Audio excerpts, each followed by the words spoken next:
Creating expressions for complex pipelines can be tricky. SnapGPT helps by generating expressions for you with a simple prompt instead of you needing to write from scratch. Clicking the expression generation button fills in a prompt that lets SnapGPT help you get started.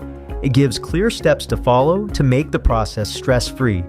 There are two methods to get started with. The first being directly inputting your desired prompt into the message box. First, click open the snap you want to configure. As you can see in this mapper snap, we already have two expressions.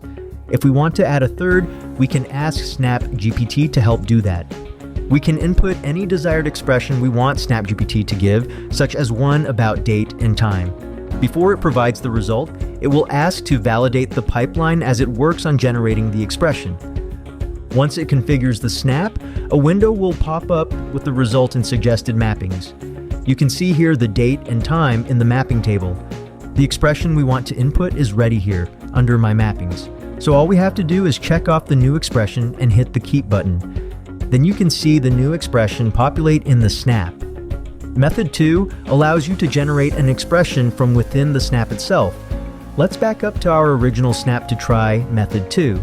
So we add a new empty expression, and as the instructions said, we explain our expression and click the SnapGPT icon when ready. For example, we can type in that we want to get the current date and time and click the icon beside the check mark to have it generate. After it loads, it shows many options that answer the prompt we submitted. You can choose whichever you want, then input the variable you want as the target path and hit save to add your newly generated expression to that snap. Whether you start from the main input or inline editor, SnapGPT makes expression building faster and easier. Let SnapGPT handle the complexity. Try it today by visiting SnapLogic.